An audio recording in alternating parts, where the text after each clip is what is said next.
My name is Jeff Pesic, and I'm a co-founder of TextItemN with Mike. Is your mic on? Mike? Maybe. Almost on, partially on. So yeah, we are the co-founders of TextItemN, which was formed in 2009. This presentation is called The State of Startups. So there's a tech community, which is a big thing, and there's startups and entrepreneurs, which is a smaller subset of the broader tech community. So the focus of this session will be exclusively around the startups. My turn? I'll advance this one. All right, yeah, so for those of you who aren't familiar, TextItemN is a media organization of sorts, right? We're a curator and creator of content, news about what's happening in the Minnesota tech community, as Jeff said, specifically related to startups. So the entrepreneurs and investors working inside of startups in tech only, in Minnesota only.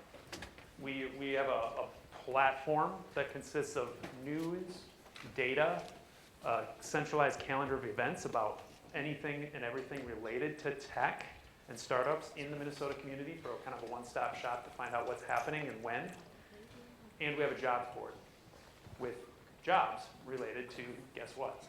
Tech and startups, right? So we launched in January 2010. Before that, kind of ramping up in terms of the writing that Jeff was doing. We've been doing this now for, 2017? So that's 7 years of kind of ground up what's happening, helping people keep their pulse on what's happening on the ground in Minnesota tech startups. Along the way, we've had a lot of various events. Of course, we've also helped raise over $60,000 to serve kids, underprivileged youth, and provide them with computers, internet access, and training to help sort of not only inspire but empower the next generation of entrepreneurs here locally in Minnesota.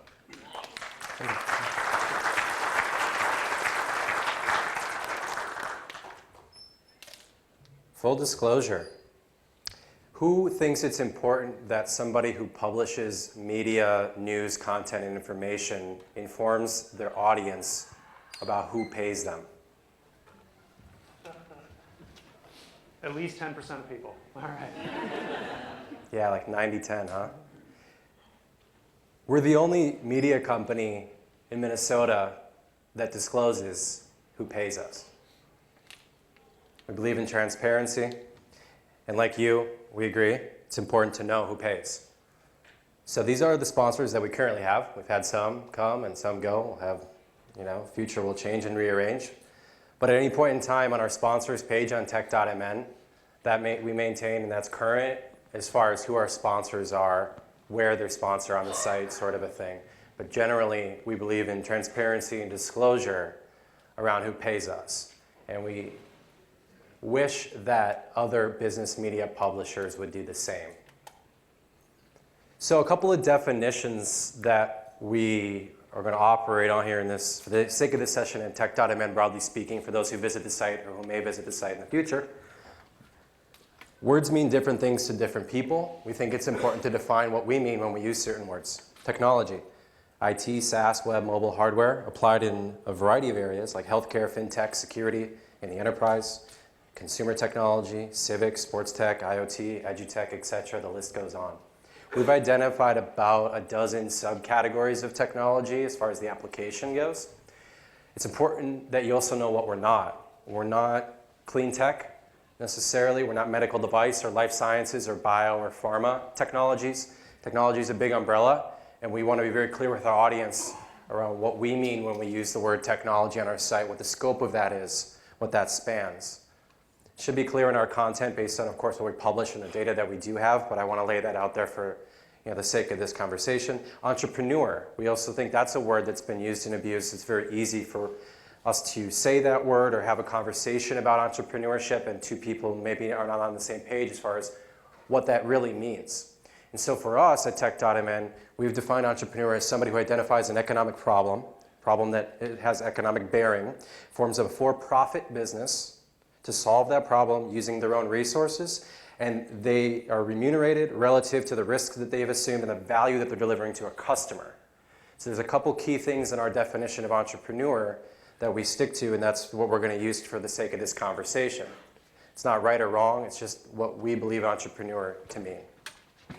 Investor is a person that puts money into an entrepreneur's business with the expectation of achieving a profit in return. Basic definition of investor.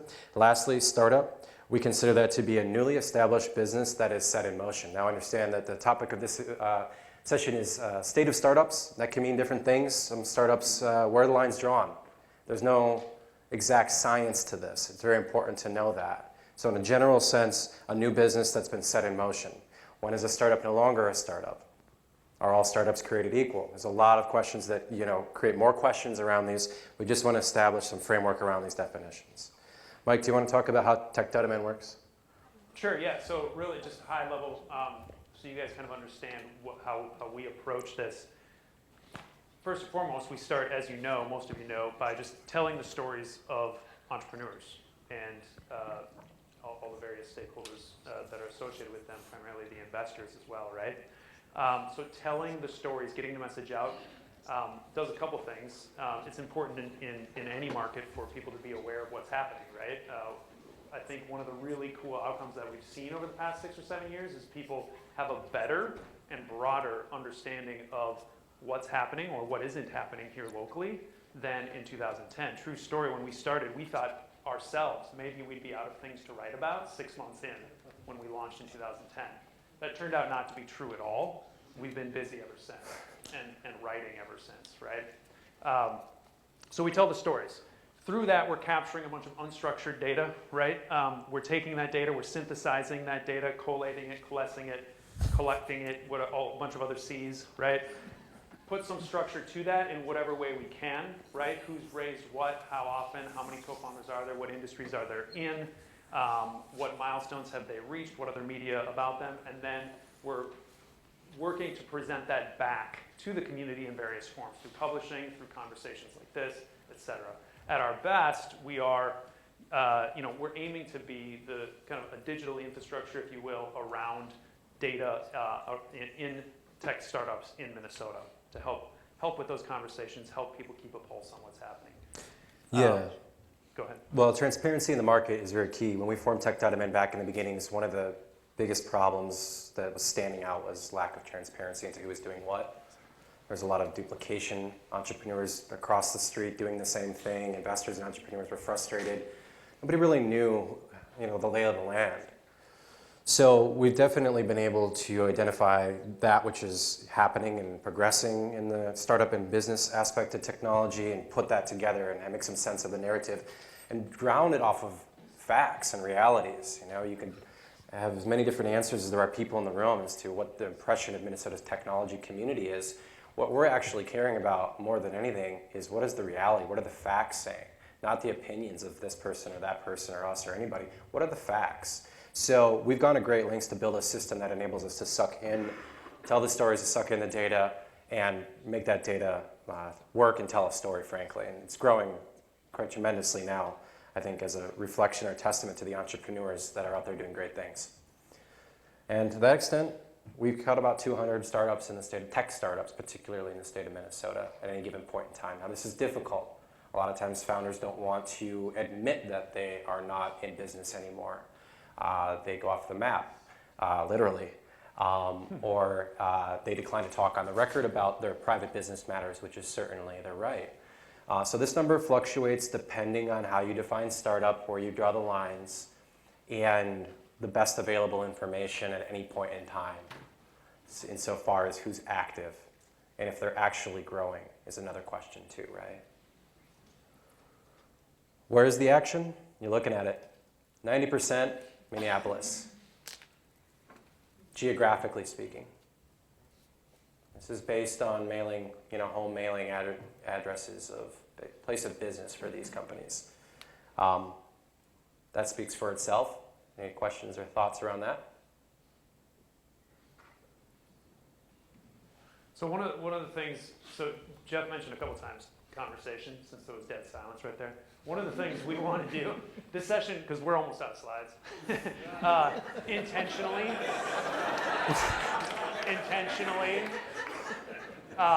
because we want this to be a conversation, right? This isn't about us just spewing. This is about us sharing some of the high-level data, right, around what's happening, talking about some things we think are strengths, some things we think are weaknesses. But really, we're interested to hear from you. This is about a conversation, about a community.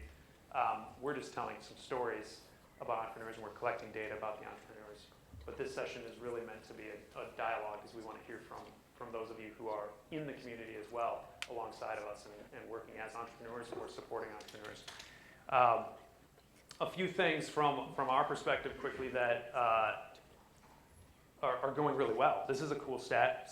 So we started in 2010, so that's why we have this number here. About 500 tech startups, plus or minus, have raised $1.3 billion, according to our records. And of course, our records are the most complete, I think, that anyone has in Minnesota, but they're also incomplete in the sense that there's things that happen that we don't know about, turns out. You know, startups that are under the radar, deals that get done that aren't reported, et cetera, et cetera. But 1.3 billion is a big number. Here's a breakdown from 2010, 2016, showing the amount raised per year in terms of venture deals, investments from angels, venture, whatever it is, and then the number of startup companies over the years. So what you see in terms of a general trend line, which is a really good thing, on the funding side, is an upward trend line, right? There was a spike in 2015 for various reasons, but in general, the average trend line across that is always going up. Despite from 2015 to 2016 being down, the trend is still up over time. Can you comment on any of those various reasons for 2015? Yeah, so just in generally speaking, there's certain, oftentimes they're very large deals that I don't know that it's, you know, statistically significant that they happen to fall in this quarter versus another one, right? But if you have one deal that had $50 million raised or $80 million raised, right? Or you have two of those in a particular year, that's really gonna skew that year potentially, because the average deal size is not 50 million, right? But you do have some of those outliers, and some of those outliers sometimes stack in a certain year. So 2015, I think that was when Code 42 raised 55 million or something like that. And obviously there was quite a few other, I don't know if I can name off the top of my head, other super large ones, but that in and of itself is a single deal that got closed that pushed that number up. Not the only one that pushed it up, though, of course. I got a question. Yeah. Do you think that there, because like of the Googles and the Facebooks and all the big companies out there, that there's less innovation? Like the people are less likely to risk because these big companies have kind of solidified their position, and anytime a good idea comes out, they kind of copy it or merge it into their portfolio? No. No. No, I mean, I think actually, in some ways, it's the opposite. I mean, in terms of, if you look, for example, at how much easier it is now, today, to start a software company, that, you know, a subscription, you know, software as a service software company than it was 5 years ago even, right? Because today, you can actually focus on the thing that differentiates you and the core product value. Whereas in the past, I started a software as a service company in 2008 on the side, and most of our time was spent like building basic stuff like accepting credit card payments and doing the recurring billing on that. That's not what you should focus on as a startup, because every startup has to do that. That's just, you have to do that to be in the game.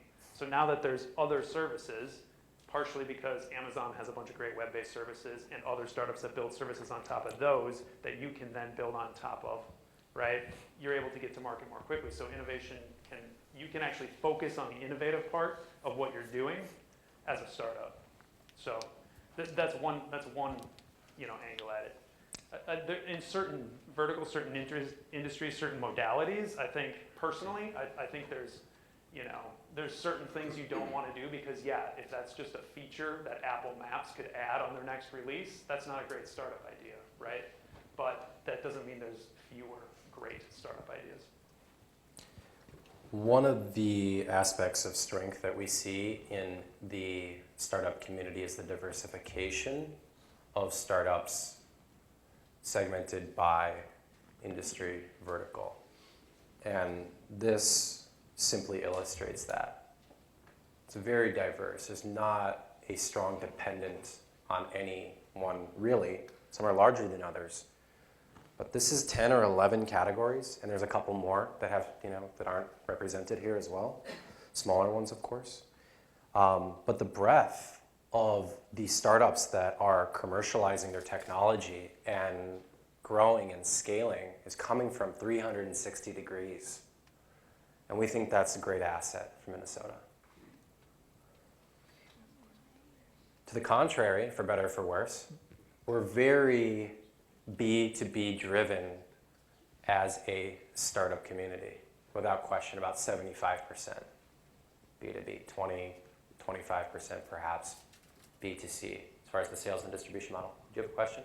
Yeah, I was going to ask on the previous slide, do you have a comparison to like the Bay Area or other tech hubs, what that might look like? We do not.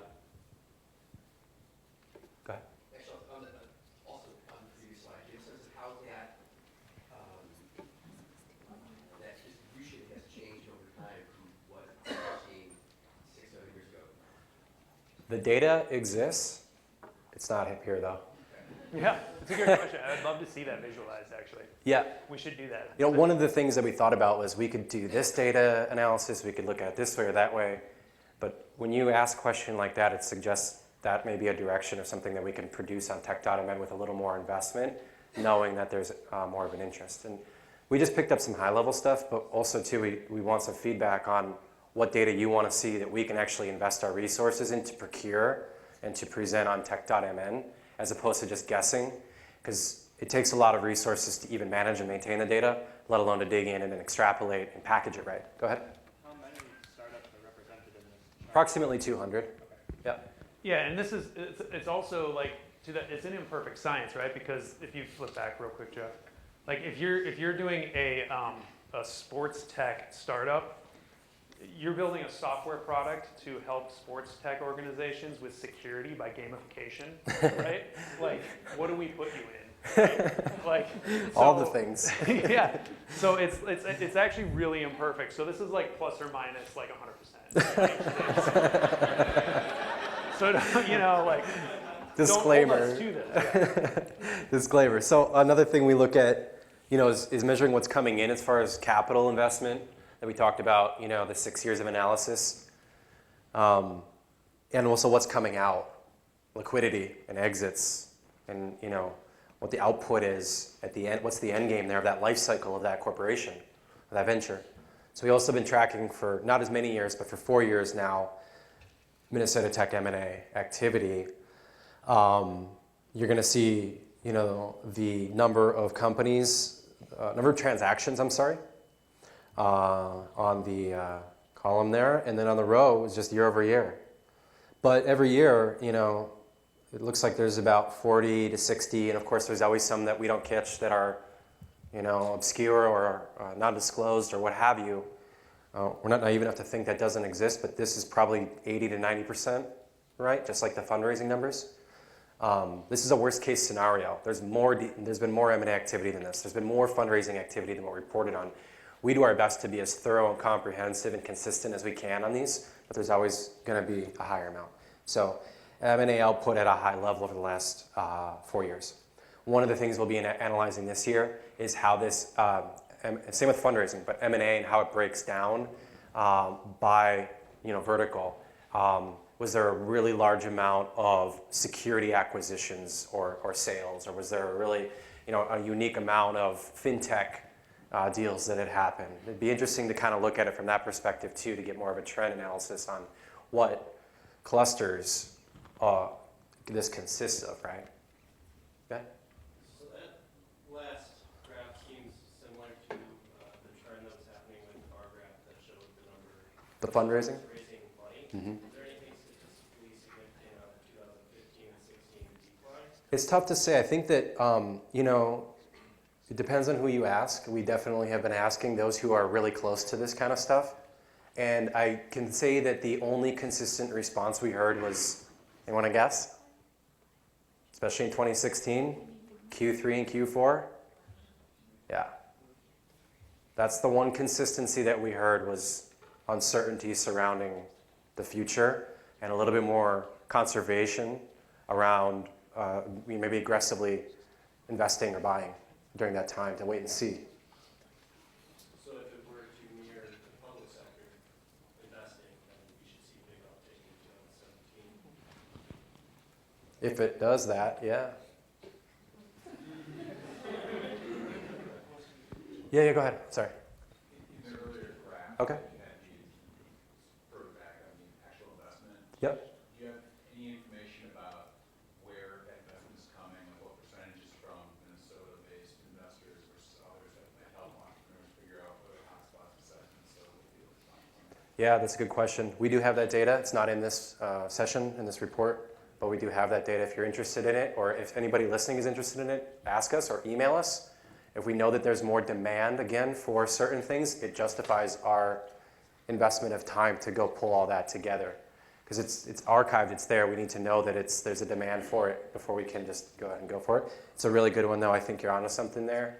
One of the things we started doing, for those who are reading all our fundraising articles, is we started putting in parentheses whenever the investors are disclosed, the state that they're operating out of. So there might be 2 or 3 or 4 or 5 investors that have invested in a deal that was $1 million, and then you'll be able to, our readers and the entrepreneurs reading and investors reading can look at that and say, oh, interesting, 2 local, 3 out of state, or what's the pattern there? And keep in mind, everything is archived in our information architecture, so that if you click on an investor or you click on a tag on an article, it's going to go to other things that they're related to, and you can kind of do your own math there as far as who's hot and who's not, right? 6 years. Go ahead. How do you get your data, since it's mostly undisclosed transactions? How do you get all the information? How do we get the information? Yes. We show up at people's doorsteps. No, it's a lot of different sources. It's entrepreneurs telling us. It's SEC filings, right? For certain types of deals need to be disclosed to the SEC, of course. So it is public information in many cases. And then the stories the entrepreneur. So entrepreneurs proactively telling us, but also us just having relationships with entrepreneurs and asking questions and understanding, keeping our eye on the landscape. Yeah, another thing too to that point is we are the only business media company that curates, which means that if something happens outside of TextItemN, we don't pretend that it doesn't exist. So when you curate all the fundraising activity, then it allows you to have a much more thorough analysis of, or complete, if you were, to what's actually happening. Does that make sense? Some of it comes from other media sources, some of it comes from the SEC filings, some of it comes directly from entrepreneurs or investors, for example, press releases. Yeah. Mike, do you want to talk? Mike? You said in that one slide there was 200 startups for that kind of took over. How does that compare to per capita compared to other markets? Like, do you have any data on that? No, we don't compare. We don't have. So a couple things. Number one, yeah, we're only stories and data around Minnesota specifically. What's interesting is that there's a lot of communities that don't have this data. Most. So to the point that Jeff, so that was a really great question about where do we get the fundraising data? It's kind of hard, right? It's imperfect, and even getting imperfect data is really hard and manually intensive. And that's the hard work that Jeff has been doing over the last years by writing content, talking to investors, we talk to startups, right? So we're trying to make it easy for everyone else to get that data. But if you don't have people on the ground in each of those communities that are doing that for one reason or another, right, then you don't have anything to compare apples to apples. The closest would be the, what I think was used to be called the Money Tree Report, PricewaterhouseCoopers and National Venture Capital Association, I believe, teamed up We looked at that. We've looked at that report and continue to consider it as an example. They do a U.S. state-to-state sort of thing. I don't know if it's this way in other markets, but they miss more than 50% of the transactions that happen in Minnesota. I don't know how you can continue to publish something that is that far off the mark and maintain any sense of credibility around the data. They're doing their best, but that's the closest thing if you really are interested in something that might compare broader regionally or landscape. It used to be called Money Tree. You could probably find it. Yeah. Yeah, we got a couple. Yeah, go ahead. Just jump back 2 slides once for a second. It seems a little problematic to me what we got here because it seems that venture is moving, particularly B2B now, especially like Arthur Ventures, that's all the invested. So it just seems to me that would be much better to have say a 50-50 graph there where we have more risk capital available. Well, yeah, just more balance. Capital, more risk involved. Yeah. You know, I mean, I agree, totally. Go ahead. So in response to an earlier question, you guys talked a little bit about how some changes have occurred like in the tech industry that have made it easier to establish a lease business. Like you gave the specific example of your own business and how it's easier to make that. I'm curious if you see any trends that are making it easier that are really unique to Minnesota. I don't pay attention to other markets. So how could we compare what's unique to Minnesota? I don't even mean in the sense of comparison as much as like maybe with the entrepreneurs you've been talking to. Yeah. I've heard them say things like ever since Coco was established, Yeah. things are easier here. Like have there been any events or any changes in Minnesota that have just made this stuff? I guess I get Sure, thrown so- off a little bit when you use the word unique. To me, it means that it's different from the norm. Let's say, if that's just the basic understanding of what it means to be unique, right? Yeah, I guess what I mean is just whether they're events or whether they are trends that are happening in Minnesota as opposed to some national change. Yeah. Well, to that point, I think that this slide right here Yeah, I was just illustrates gonna say that in part, actually.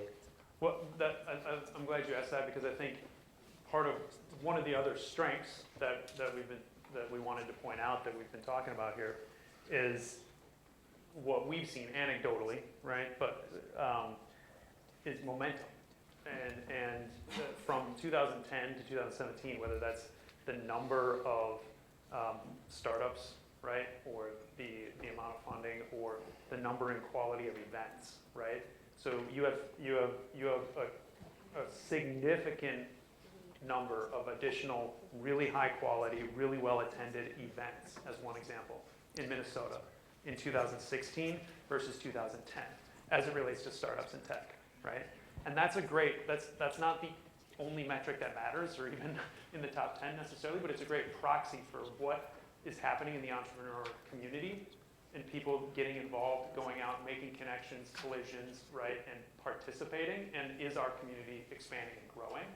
And are other entrepreneurs leading other entrepreneurs? And I think there's a lot of really great examples of that. And this is a very small screenshot of our calendar on TextItemN, you'll notice over time that there's more and more and more happening with more and more and more events, and as one example. So what we've seen is just a continued increase in momentum and mixture of both really generalized entrepreneur startup events, but also very niche industry focused or vertical focused or technology focused meetup groups and events to address the emerging markets and new technologies. Yeah, I mean, explosion over the last 6 years. Yeah. So and you talk about comparing to other communities, right? Like what you'll notice in other quote unquote title startup communities is that it's entrepreneurs leading other entrepreneurs. It's a very active and engaged community, and so I think people participating in the community in whatever form that is, starting companies, turns out that's important, right? Going to and attending events, that's important. You need those connections and those collisions to make things happen. Yeah, So- this is just like a snapshot of 2 weeks. I mean, there's a baseball hackathon happening today as well, I guess. 2 beta MN events next week. We're doing a sports tech party. There's 1 million cups the following morning. a handful of technical meetups, Enterprise Rising Conference, and then the Midwest Capital Call next week alone. I mean, there's so many events happening just to even maintain this calendar. But by the way, for those who don't know, it's free to post your event on this calendar. It gets in front of thousands of people every month, and then it gets emailed out as well based on those who have a preference of certain types of events or categories that they're interested in, as well as those that subscribe to our newsletter could customize based on their interests. So we talked about some strengths. Let's talk about what we perceive to be anecdotally as weaknesses or areas where we could improve. Mike? So I think this one's perhaps controversial, but I think one of the things that we could do better in Minnesota is figure out who we are and celebrate who we are and what our strengths are and talk about those and work on those, rather than say, well, why aren't we more like Silicon Valley? Or how do we get to be like Silicon Valley? Or, right? Like, it doesn't matter. Like, we are who we are. We're different than Silicon Valley. Silicon Valley has a whole lot of fucked up shit, too. Right? Like, we don't, like, they're not perfect.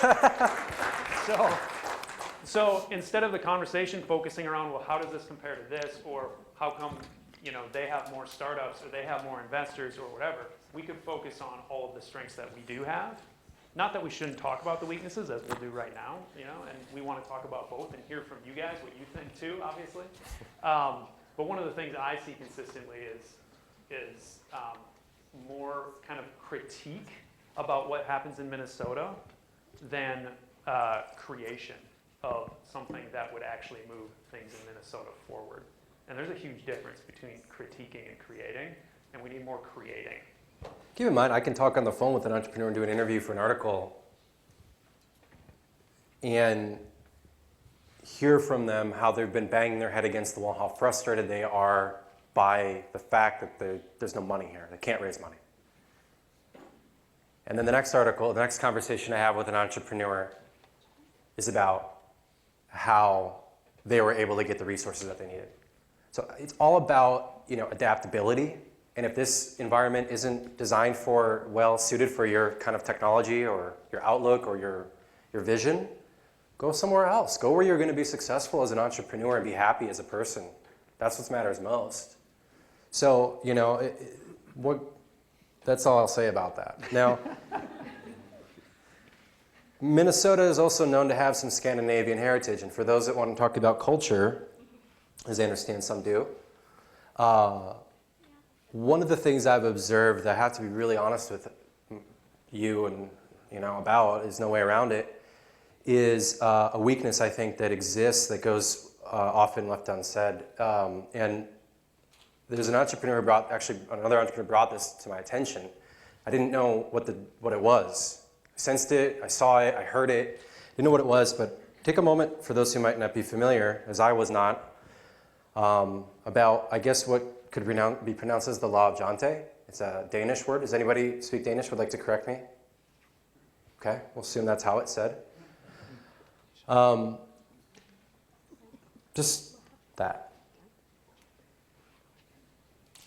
And it's not always intentional or conscious, but I think it's real. And I think that if you talk with entrepreneurs intimately enough, often enough, that this is part of the reality that they live in, especially in Minnesota. And there's almost something that's not Minnesotan or not culturally appropriate to talk about at times as far as your ambition or your goals or your desire to make money. And I see this play out sometimes. And I think as an entrepreneur, you might be experiencing it. Maybe you haven't, maybe you won't. Doesn't mean you will. It might be coming. Being prepared and being aware of the fact that you're not alone if you're experiencing this kind of behavior towards you as an entrepreneur, I think is really important to understand. It happens to a lot of entrepreneurs, whether it's the family or your friends or even sometimes the broader tech community. Anyone want to agree, disagree, comment? Yeah? I kind of wonder how much of this is about the concept of self-promotion and the lack of comfort that Minnesota Nice has, which is self-promotion. You try to do something off the ground, you got to do some level of self-promotion. I think maybe at some level that kind of causes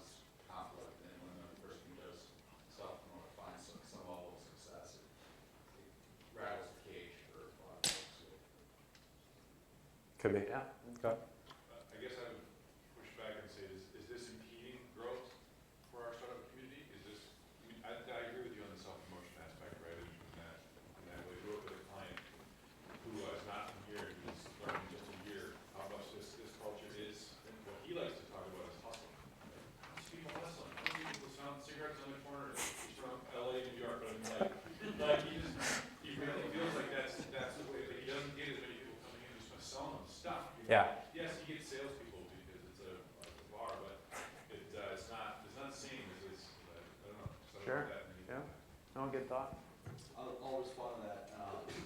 I think there is a very, very large lack of people that are very smart in Minnesota that don't want to go out and say how smart they are and how great they're doing. And I see startups all the time that are way better than anywhere else in the country, but they just don't want to tell people about it. And they just are scared to share how great they're doing. And honestly, it's almost the opposite where I find a lot of great companies that are building great products, they find it easier to sell outside of Minnesota.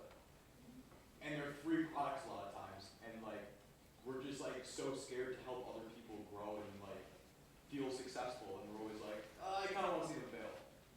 And we have this like weird mentality, but I agree, I think that's definitely impeding our success in the future if we all could just, yeah, it's awesome, this person just raised $7 million. Let's all pat them on the back and let's say, how do we get you to 20 million next time? That would be, I mean, that's what tapping out for. So I'd say good comment, Prague, but I wanted you to fail. Go ahead. Powdered butt syndrome in Minnesota. What do you call it? Powdered butt syndrome. Powdered If you butt? were born and raised here, how can you be selling me something? I started international companies, and Silicon Valley is emerging as my customers, corporates. Not the Fortune 500s in Minnesota. It's the Grand Ivory. Yeah. And people, so I don't know if anybody else experiences this, but I agree completely with being able to sell inside Minnesota to other Minnesota companies. Thank you, Amber. Behind you, there was a comment too? Yeah, so I think this fills a lot of context in terms of, so if you look at the Scandinavian cultures, there's a lot of collectivism. Like for example, you don't see homeless people on the street because their social laws and social services take care of the community as well as the individual. So, you know, I think this may be true for some things that we're dealing with, but I don't believe that we should frame it around the Scandinavian culture and how things are over there and how they are played out here because of the Scandinavian culture. What I see as an entrepreneur is more of the indirectness is impeding a lot of things because I hear a lot, oh, I'll definitely get back to you. Oh yeah, let's talk for sure. Oh, we definitely need your help or whatever. Sure. And you never hear. I mean, it's almost like it's a mutually known, unspoken dishonesty. I see that, but this I just, and I'm from a different culture, hence the accent. I just don't want to frame this around the Scandinavian culture thing because it plays out differently. Sure. I think that you raised a good point. You just wanted to refer to the genesis of the word, but you could remove Scandinavian from it completely and have the same conversation. Fair enough. Right. That's all right. Okay. There's a flip side to this that actually is a great asset of Minnesota and why there's such a boomerang effect in talent. It comes back to Minnesota ultimately. That's a good And point, that yes. is you can't rank states without Minnesota being #1 in civic engagement. And communities like this don't exist elsewhere with the same amount of strength because of this. So what is our weakness is also our strength.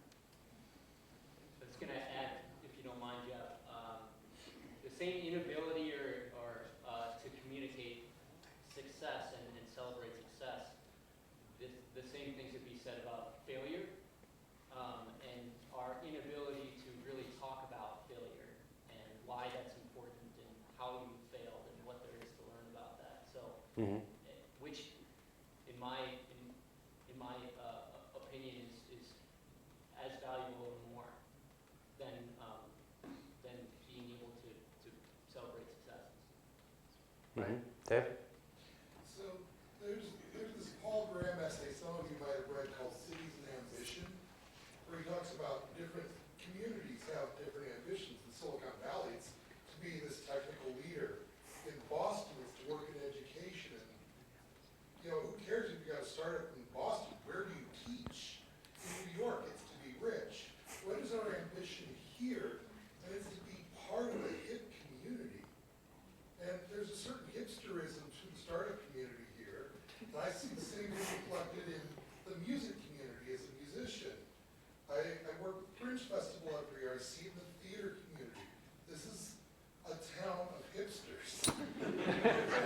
And being hip is important, and part of being hip is not everyone knows about it.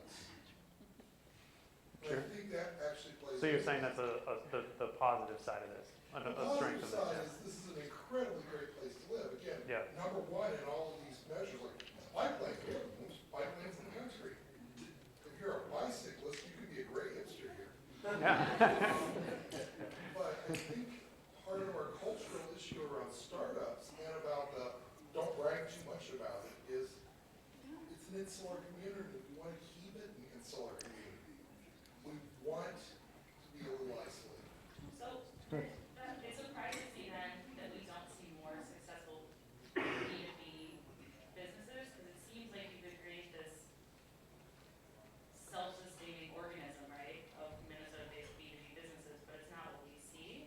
Maybe that's because a lot of the large companies we have are B2C and, you know, people with the resources that have Well, worked 20 Think years about it, there are of more B2C Fortune stuff. 500s per capita in the Twin Cities than anywhere else in the world. Right, most of them are B2C though, right? So More than London, you're more than seeing the Bay Area.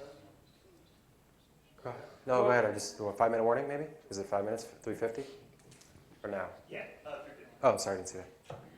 Cool. We got 5 more minutes. What else? What's important? What can we do for the community to be of greater service to the entrepreneurs in the room? Do you have a hypothesis on like what's going to happen next? Like, if you see any trend of from looking at, you know, you have a number of years of experience of looking at things from a macro level. Just what might be next? No. We've tried that in the past and failed. Yeah, yeah. Go ahead, right here. Earlier, Mike, you and I were talking about finding talent, whether it's design talent, development talent. Where do you think, is that could be a high bar? Is that because the talent is not enough of it in the Twin Cities where it would attract? And what are others seeing in terms of being able to attract the talent to their organizations? Yeah. So I guess again, I don't know in terms of data about other communities and how we compare in that way, right? Anecdotally, I think from what I've always heard, not just this year, but for all time, finding really great people is just always hard in any community, and regardless the size, right? And if you do want to compare us to other areas, it's really easy here compared to Silicon Valley, right? So there's a plus. I have a thought on the talent thing, or maybe What's more that? proposition. Sorry? I was going to say I have a thought on the talent thing. Okay, yeah, go for it. Are you done with yours? Yeah, I'm just spitting. You've hired a lot of people. I mean, you're running a company that's hiring, Yeah. creative and technical talent. I mean, it's no secret that smart, capable people in this day and age can live anywhere in the world. Anywhere in the world. Why here? Why there? I think it starts with understanding that people will maybe be attracted to an area, a region, a company in a particular place if they know that they're going to be happy outside of work. And I think there's a lot of pros and cons to this market, this area, this region that we're all aware of. There's a lot of great things, but Mother Nature, we can't change that. That's what we have to make up for. And I also think too that it's interesting. I talked to the CEO the other day about talent problems, hiring, and he's not having problems hiring. It's usually the ones that are, having the hardest time. They're generally large companies, corporations, may or may not be working on exciting, interesting problems relative to that which the startup is doing. And I think you're starting to see some of the tide turn, the table shift as far as the ability for emerging companies to provide the same sense of security that a Fortune 5 will give them with a much higher satisfaction rate as far as how they're investing their time. And so I think that you could look at it, the talent crunch problem from the other lens and ask yourself, as the CEO challenged me, what talent problem? We have people coming here, we have best in breed and best in class coming here to work because we're pursuing exciting stuff that's challenging to them and fulfilling to them with their time. And other companies are resorting to other means to try to fill the gaps that they have to make up for the fact that they might not be a great company to work for. That's what his premise was. That's what this is positing to me. Does anyone have thoughts around that? Definitely agree. Do you agree with that, Simon? Go ahead. I think because we've got an enterprise-heavy town, there's talent coming from all over the world to those companies, and when they want to get out of an enterprise-level company, they come out to the startups. And then we all have a safety net from startup life to go back to a corporate rock. I think that is a key advantage we have here, and we have more bodies that are more good brains than a lot of other communities because of that. And then on the West Coast, or on the far East Coast, they've drained all their talent. If you live within driving distance of San Francisco, you've already moved. Here in the Midwest, we still have a little bit of an untapped population that we're wicking into the city. I think the only thing that you're missing, because I definitely agree with most of your statement, is we don't have a great university here. In technology, Yeah. in computer science, the University of Minnesota is ranked very, very low. And that is causing a lot of problems because we don't read our own Yeah, we're not getting individual, different we're not levels. getting people here, like the Stanfords of the world, Yeah. the Yales of the world, the Harvards of the Yeah, we world. gotta bring trade those. Interestingly, did anybody read the article yesterday, 2 days ago, about Module Q, random obscure Silicon Valley startup that's opening a technical office here and talking about arbitration of costs? And I know, did you move from Silicon Valley, Tamir? No. Okay. You know, you're hearing it from those. A lot of more execs are coming in, talking about that now. It's fascinating to think that, like, Smart Things, for example, still runs a development office here. And a lot of companies are running, doing their talent and their development shops here and their operations here. We have time for one more thought, question. Go ahead. Amazon's opening an office here, so there's a reason why Amazon would build an office in downtown Minneapolis. Sure. Yep. The talent that's here. They've built offices in a lot of other places first, though.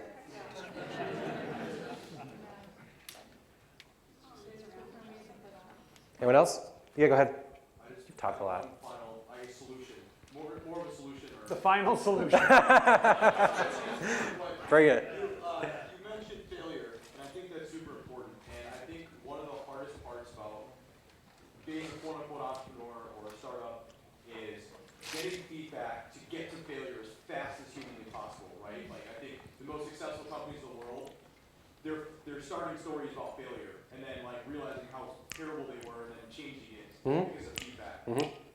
How do we get more organizations to just try free products in Minnesota and just use them to get feedback right away? I thought you had the answer, man. You said how? I don't know. But I will say, too, if anybody wants to talk about their failures, we're all ears. Yeah. Just back to the John thing, since we spent so much time talking about that. Okay. What is TextItemN's role in addressing that specifically? Hey, man, if we can be more direct or maybe more like progressive as far as conversations go, questions to consider, how to evolve the dialogue, we're all ears on that feedback.